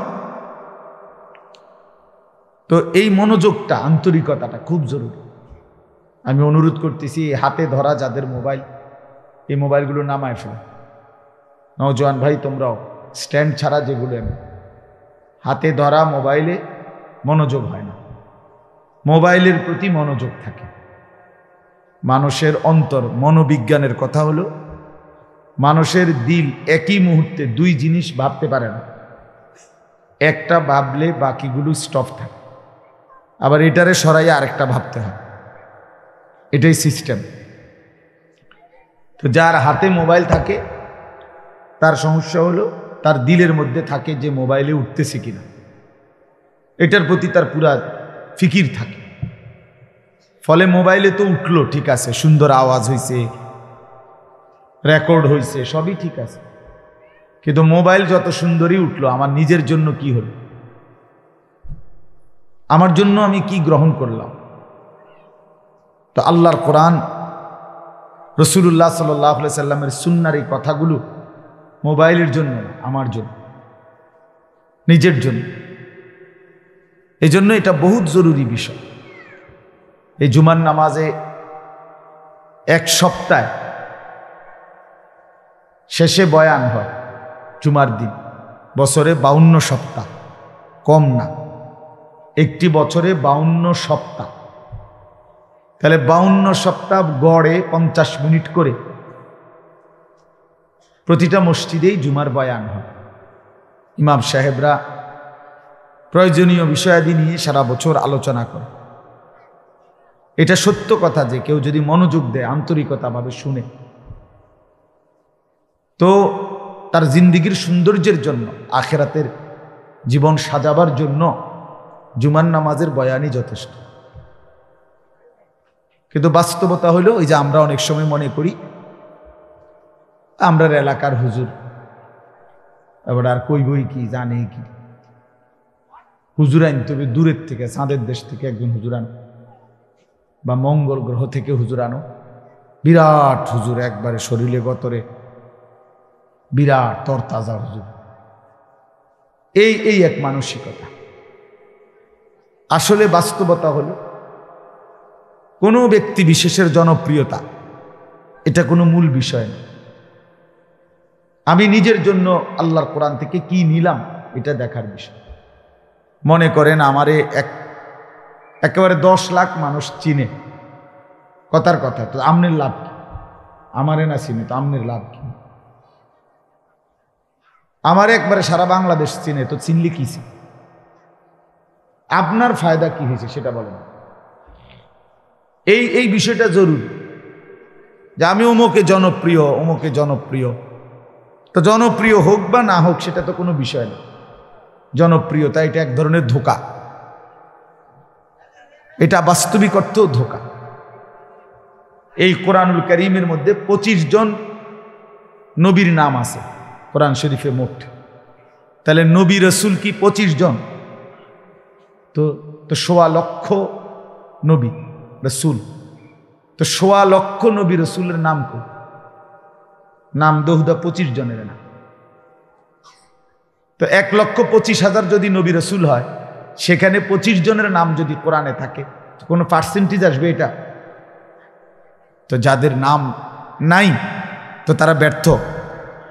তাইলে রাসূলুল্লাহ সাল্লাল্লাহু আলাইহি ওয়াসাল্লাম তিনি যখন বিদায় হজ্জে, নবীজি নিজে যেই বছর হজ করছেন, ইন্তেকালের আগের বছর 10ম হিজরিতে, তো তখন হজ্জের ময়দানে, আরাফাতের ময়দানে নবী সাল্লাল্লাহু আলাইহি ওয়াসাল্লাম 1.25 লক্ষ সাহাবীর সামনে ভাষণ দিয়েছেন।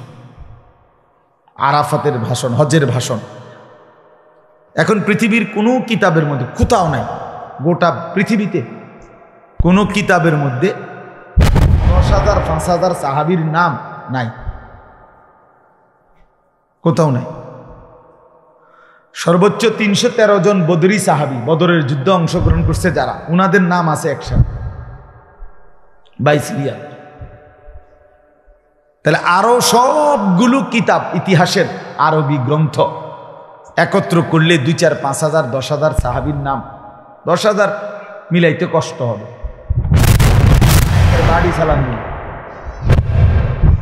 তাহলে এখন প্রশ্ন হল 10,000 সাহাবীর নামে আমরা উদ্ধার করলাম, তো বাকি যে শুধু আরাফাতের ময়দানে হজ্জের সময় যে ছিল 1,25,000 সাহাবী, তো বাকি 1,15,000 সাহাবীর নাম কই? বুঝেন নাই কথা? তো আর যারা হজে যায় নাই, সে বছর তো একবারে ঘর চুক্তি, সবাই হজে গেছে না, বাড়ি ঘরে তো আরো ছিল, তো তারাও তো সাহাবী, তাদের নাম কই? তাহলে বোঝা গেল নাম আছে এমন তো অল্প কয়েকজন। আপনাদের যে কোনো কেউ জিগাইলে আপনি কয়জন সাহাবীর নাম কইতে পারবেন? নাহলে 5 জন, 4-5 জন, 10 জন। আমরা নয়তো হুজুর, আমরা মনে করেন 2-4 কলম পড়ছি, আমগরও বলতে বলে, নাইলে একেবারে 50 জনের নাম বলতে পারবো, এর বেশি মনে হয় না পার। 50 জন কইতেও কষ্ট। তাইলে যাদের নাম ছাড়া পৃথিবী চিনে না, জানে না, তো তারা কি ব্যর্থ? এটা বুঝতে হবে। এখানে মূল বিষয় হলো, এটা জরুরি বিষয়। সফলতা কিংবা ব্যর্থতার জন্য দুনিয়াবি কোনো পরিচিতি, খ্যাতি মুখ্য কোনো বিষয় নয়। এগুলো দুনিয়াবি যাদের পদ পদবী, ওনারা এগুলা ভাবতে পারে, কিন্তু আখেরাত যার সামনে, পরকাল যার সামনে, তার মূল টার্গেট, মূল বিষয় হলো সেখানে কি হবে। ऐसे रहे या वैसे रहे, वहां देखना फिर कैसे रहे। দুনিয়া এভাবে কিংবা সেভাবে কোনো না কোনোভাবে থাকা হয়েই যায়, কিন্তু দেখার বিষয় হলো বন্ধু সেখানে কেমন থাকবে। ওয়াহা মানে সেখানে, আখিরাত, ওইখানে কেমন থাকবে। দুনিয়া আল্লাহ তাআলা সকলকেই ভোগ করতে দেয়, সকলকেই দেয়। ইমানদার নাফরমান, কাফের মুশরিক বেঈমান, অনুগত অবাধ্য, আল্লাহকে ডাকে কিংবা ডাকে না, সকলকেই আল্লাহ তাআলা দুনিয়া ভোগ করতে দিচ্ছে। এই আলো বাতাস, রোদ বৃষ্টি, আগুন পানি, সকাল দুপুর বিকেল, হাসি কান্না আনন্দ বেদনা, স্ত্রী সন্তান ছেলে মেয়ে, ভাত মাছ চাল ডাল, পদ পদবী ক্ষমতা ইত্যাদি ইত্যাদি, এগুলো আল্লাহ তাআলা অনুগত অবাধ্য সবাইকে দিচ্ছে। নাস্তিক মুরতাদ, যে আল্লাহকে স্বীকার করে না, দেয়ার ইজ নো গড, ঈশ্বর বলতে কিছু নাই, এমন অসংখ্য মানুষ আছে পৃথিবীতে, লাখ লাখ।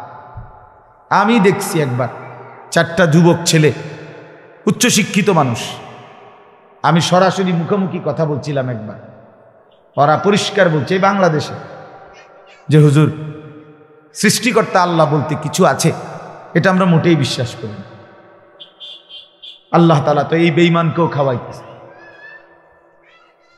এই নাফরমানের বাড়িতেও তো সূর্য উঠে, চাঁদ ওঠে, সেও তো ভাত খায় 3 বেলা, সেও তো ঘুমায়, সেও তো বিয়ে শাদী করছে, তারও তো বাচ্চা কাচ্চা হয়েছে। তাহলে ভাইয়া দুনিয়া ভোগ করতো সবাই করে, জন্তু জানোয়ার আমাদের চাইতে দুনিয়া বেশি ভোগ করে, অনেক বেশি। প্রাণীবিদ্যা যারা গবেষণা করে, এই প্রাণীবিদ্যা গবেষকদের কথা হলো একটা হাতি একদিনে 250 কেজি খাবার খায়, 290 লিটার পানি পান করে। একটি তিমি এক লোকমায় 200 জন সামর্থ্যবান পুরুষের সমপরিমাণ খাবার খায়। একটি চিড়িয়াখানার বাঘ আমি নিজ চোখে দেখছি, তাকে প্রতিবেলা 20 থেকে 25 কেজি গোশত খাইতে দেওয়া হয়। সে কোনো বেলায় ফাঙ্গাস খায় না, সে কোনোদিনই তেলাপিয়া মাছ খাইবে না, আমি বলে দেখেন, খাবে না। সে সব বেলাই গোশতই খায়, আজীবন গোশতই খায়। তা আমরা দুনিয়া আহামরি কি ভোগ করে ফেললাম বলেন? একেবারে সবচেয়ে বড় সম্পদশালী লোকটাই বলুক, তিনি এই পর্যন্ত দুনিয়া কি ভোগ করছেন বেশি? যত বড় সম্পদশালী দেখবেন তত বেশি ভেজিটেবল খায়, ভেজিটেবল শাকসবজি, আর কি শাকসবজি খায়। তাইলে দুনিয়া আমরা কোনোভাবেই খুব বেশি ভোগ করতেছি না ভাইয়া। এই জন্য বাপ, প্রিয় ভাই আমার, এটা বোঝা উচিত যে এটা কোনো রকম একেবারেই সামান্য। ওমা হাদিহিল হায়াতুদ দুনিয়া ইল্লা লাহবুন ওয়া লাইব। আল্লাহ তাআলা বলে, বান্দা শোনো, আমি আল্লাহ দুনিয়া বানিয়েছি, যে বানায় সেই বলতে পারে কি বানাইছে। 1 নাম্বার না 2 নাম্বার, 3 নাম্বার না 6 নাম্বার, এটার কার্যকারিতা কেমন, উৎপাদন ক্ষমতা কেমন, ধারণ ক্ষমতা কেমন, এটার উৎপাদনের তারিখ, মেয়াদ উত্তীর্ণের তারিখ কোম্পানি এটা বলে দেয়, লিখে দেয়, সিল মেরে দেয়, পণ্যের মধ্যে লেখা থাকে। তো রব্বুল আলামিন বলে, বান্দা দুনিয়া তো আমি বানিয়েছি, তো আমি নিজেই বলতেছি যে আমি কি বানাইছি। তো আল্লাহ তাআলা বলেন, শুধুই তামাশা, শুধুই খেলাধুলা, এটা আমি খেলনা বানাইছি, খেলনা। দুনিয়া পুরাটা আমি আল্লাহ তাআলা খেলনা বানিয়েছি। ওয়া ইন্নাদ দারাল আখিরাতা লাহিয়াল হায়াওয়ান। আর শোনো, আখিরাতের ঘর জান্নাত, সেটাই কেবল জীবন, সেটাই কেবল জীবন, হায়াত। লাউ কানু ইয়ালামুন, আহা বান্দা, যদি আমি আল্লাহর এই কথাটা বুঝতাম, আল্লাহ বলতেছেন কত না ভালো হতো। যদি এই কথাটা বুঝতা যে এটা শুধুই তামাশা, এটা খেলাধুলা, ওইটা আসল, ওইটা আসল। কোরআনুল কারীমের মধ্যে আল্লাহ তাআলা বলছেন ওয়ামা মাতাউল হায়াতিদ দুনিয়া ফামা মাতাউল হায়াতিদ দুনিয়া ফিল আখিরাতি ইল্লা কালিল। এই আমি যেই সূরাটা পড়ছি এটা তরজমা আমি আপনাদেরকে শোনাচ্ছি, আমরা মনোযোগ দিই। এশার নামাজ একটু পরে 15-20 মিনিট পরে, যেহেতু এখানে আমাদেরই সামনে মসজিদ মাদ্রাসা এখানে আছে, এই জন্য উঠাউঠি করার দরকার নেই, সবাই আমরা একসাথেই নামাজ পড়ি। তো আল্লাহ তাআলা বলেন আখিরাতের তুলনায় দুনিয়ার জীবন একদমই সামান্য, কালিল। তো নবী সাল্লাল্লাহু আলাইহি ওয়াসাল্লাম উদাহরণ দিয়ে বুঝাইছেন যে উম্মত শুনো, দুনিয়া আর আখিরাতের পার্থক্যটা শুনো। নবীজি বললেন একটি সাগরের মধ্যে কেউ যদি তার আঙ্গুলটা ভিজায়, চুবায়, তো নবীজি জিজ্ঞেস করছে বলো তো আঙ্গুলের অগ্রভাগে যেটুকু পানি লাগছে এতে করে সাগরের পানি কি পরিমাণ কমছে? বলেন না, সাগরের ঢেউ নিশ্চয়ই বন্ধ হয়ে গেছে, ঠিক না? জাহাজ, লঞ্চ, স্টিমার গুলো বন্ধ হয়ে গেছে না, যেহেতু পানির ঘাটতি হয়ে গেছে। এমন কিছু, এমন কিচ্ছু, এমন কিছুই না। তো আল্লাহ নবী সাল্লাল্লাহু আলাইহি ওয়াসাল্লাম বলেন ঠিক এমন আঙ্গুলের অগ্রভাগের যেটুকু পানি এটুকুই দুনিয়া, আর এই সাগরের বাকি সবটা পানি আখিরাত। এবার বলো উম্মত, আখিরাত আর দুনিয়ার ব্যবধান কত? আপনি আমার এই কথাগুলো বুঝার জন্য আন্দাজ হবে, আপনি মনোযোগ দেন, ভালো হবে ইনশাআল্লাহ, আমারও ভালো হবে, আপনারও ভালো হবে। রাসূলুল্লাহ সাল্লাল্লাহু আলাইহি ওয়াসাল্লাম, ওই ভাই মোবাইল এটা নামাও, ওটা নামাও, এমনি শুনে। এটা এক ধরনের এই সামনে দিয়ে রাখলে না, এটা একটা ইবলিসের ষড়যন্ত্র। হ্যাঁ, এটার অর্থ হইল ইবলিস বুঝাইতে চায় যে এটা ধরে রাখো যাতে হুজুরের দিকে তোমার নজর না পড়ে, তোমার উপরে যেন হুজুরের নজর না। হ্যাঁ, কারণ মানুষের জীবনের সবচেয়ে বড় পরিবর্তন নজরের দ্বারা। যুগে যুগে আউলিয়ায়ে কেরাম, বুজুর্গানে দ্বীন, ওলামায়ে কেরাম, আল্লাহর প্রিয় বান্দাদের চোখের বরকতে মানুষের মধ্যে বদলায়, জীবন বদলায়, পরিবর্তন, পরিবর্তন।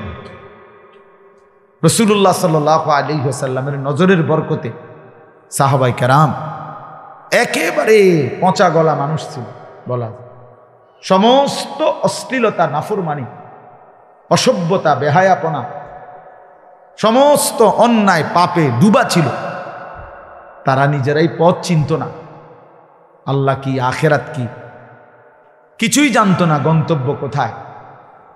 কিন্তু রাসূলুল্লাহ সাল্লাল্লাহু আলাইহি ওয়াসাল্লামের এই নজরের বরকতে তাদের জীবনের পরিবর্তন এমন হয়েছে যে একদিন তারা, যারা নিজেরা পথ চিনত না, আজকে তারা লক্ষ মানুষকে পথ দেখায়। जो ना थे खुद राह पर औरू के हादी बन गए, क्या नजर थी जिसने मर्दू को मसीहा कर दिया। আল্লামা ইকবাল রাহমাতুল্লাহ আলাইহি বলছে, হায় নবী মুহাম্মদ, করলেনটা কি? 23 বছরে আপনি কি কামটা করলেন? আপনার বরকতে যে মানুষগুলো ছিল না, নিজেই পথের উপর, যারা পথ চিনত না, जो ना थे खुद राह पर, আজকে আপনার বরকতে তারা औरू के हादी बन गए, তারা অগণিত মানুষের পথ প্রদর্শক হয়ে গেছে। এখন তারা পথ দেখায়, পথ দেখায়। এটা সেই ওমর, আমি নিজে আমরা কিতাবে পড়ছি, হযরত ওমর রাদিয়াল্লাহু তাআলা আনহু বলতেন মসজিদের মিম্বারে, 10.5 বছর মুসলমানদের খলিফা ছিলেন। উনি বলতেন, শোনো জগৎবাসী, আমি সেই ওমর, ইসলাম গ্রহণ করার আগে জীবনে কোনোদিন আমি এক বেটির উজরাতে, মানে চুক্তিতে এক মহিলার বকরি চড়াইতাম মক্কায়। প্রতিদিন আমি আইসা বকরি যতটা নিছিলাম গইন্না বুঝাইয়া দিতে পারতাম না, হারাই লাইতাম ডেইলি বকরি। 2টা 4টা। আমি এত বোকা ছিলাম যে কয়টা ছাগল গুইন্না রাখবো আমার এইটুকু আকল দেমাগ ছিল না, বুদ্ধি ছিল না, বুদ্ধি শুদ্ধি আমি গুইনা রাখতে পারতাম না। আমার আব্বা আমার নিয়মিত বলতো, খাত্তাব ওমরের বাবা, হায় ওমর, তোকে দিয়ে কি হবে, তোকে দিয়ে কি হবে, তোর ভবিষ্যৎ কেমনে চলবে। আজকে আমি সেই ওমর, আদা জাহানের বাদশাহ। আজ ওমরের ভয়ে বাঘে ছাগলে এক ঘাটে পানি খায়। কি আশ্চর্য! এই জন্য क्या नजर थी जिसने मर्दू को मसीहा कर दिया, क्या नजर थी, এই তিনি বলছেন, হে নবী আপনার কি চোখের পাওয়ার ছিল, কি চোখের দৃষ্টি ছিল, যে বরকতে আপনি এক একটা সাহাবীকে ঈসা নবীর মতো বানায় ফেলছেন। মানে হলো ঈসা নবী যেরকম আল্লাহর কুদরতে ছুঁয়ে দিলে অন্ধ রোগী, কুষ্ঠ রোগী, অসুস্থ মানুষ সুস্থ হয়ে যেত, আপনার সাহাবীরা এখন কাউকে ছুঁয়ে দিলে, কাউকে জড়িয়ে দিলে, কারো দিকে নজর দিলে ওই লোকটা কুফরি আর নাফরমানির অন্ধকার রাস্তা থেকে আলোর মিনারায় জান্নাতের রাস্তায় চলে আসে। এই জন্য বাপ, আজকে অসংখ্য নওজোয়ান ছেলে তোমরা যে কোনো ভাবে ভাইয়া তোমরা প্রতারিত হইলা, ধোকা খাইলা, যে মা বাবা পরিবার আল্লাহ রসুল কোরআন হাদিস সুন্নাহ ইসলাম ওলামায়ে কেরাম সমস্ত কিছুর থেকে চোখ সরাইয়া, দিল সরাইয়া, দিমাগ ফিকির সব কিছু পুরা ফ্যামিলি, পুরা ইসলাম থেকে আলাদা করে আজকে বেঈমান লক্ষ কোটি কোটি মুসলমানের কিশোর তরুণ যুবকের মাথায় একটাই ঢুকাইছে যে তোর জিন্দিগি শুধুই মোবাইলের জন্য, তোরে খোদা বানাইছে শুধু মোবাইল টিপতে, তুই আর ডানেও তাকাবি না, বামেও তাকাবি না, কোনো সভ্যতা, কোনো ভদ্রতা, কোনো আদব, কোনো আখলাক কিচ্ছুর দিকে তাকানোর দরকার নাই। ইজ্জত থাকুক বা না থাকুক, চরিত্র থাকুক বা না থাকুক, আল্লাহর সাথে সম্পর্ক, রাসূলুল্লাহ সাল্লাল্লাহু আলাইহি সাল্লামের সাথে সম্পর্ক থাকুক বা না থাকুক, নওজোয়ান তোমার জিন্দিগি শুধুই মোবাইল, তোমার জিন্দিগি শুধুই মোটর সাইকেল, তোমার জিন্দিগি শুধুই সহপাঠী কিছু বন্ধুদের আড্ডা, তোমার জীবন শুধুই নারীর ছবি, নারীর নাচ, উলঙ্গ দৃশ্য, অশ্লীল জিনা ব্যভিচারের দৃশ্য, আর নারীকে নিয়েই জল্পনা কল্পনা। খালাস, তুমি বানাইছো তোমারে খোদা শুধু এই জন্য। এই মানসিকতায় তোমরা যারা আক্রান্ত হইলা, তো তুমি মনে করো আজ কিংবা কাল, 10 বছর পরে হোক, 40 বছর পরে হোক, জীবনের পরন্ত বেলায় হোক, অথবা কবরে হোক, অথবা হাসরে হোক, আল্লাহর কসম, খোদার কসম, তোমার মনে পড়বে একদিন যে আমার জীবনের এই সময়গুলো ভুল ছিল, আমার সেই রাতগুলো ভুল ছিল, অন্যায় ছিল, যে রাত আমি সারা রাত উলঙ্গ ছবি দেখেছি। আমার হায়াতের যৌবনের, আমি একজন জ্বলন্ত মানুষ, যেমন আমার 43 বছর বয়স এখন মাত্র, আঙ্কেলদের তুলনায় তো কিছুই না। তা আমার কোমরে প্রচণ্ড ব্যথা করে, আমার চোখে ছোট লেখা কম দেখি, গলায় ব্যথা করে। তাহলে মাত্র 43 বছরের ব্যবধানে পিছনের সেই শক্ত সামর্থ্য জীবন আর নাই। তুমিও একদিন হারায় ফেলবে, একদিন মনে পড়বে এই 16, 17, 18, 20, 25 বছরের এই সুন্দর হায়াতটা কতটা দরকার ছিল, কতটা দরকার ছিল।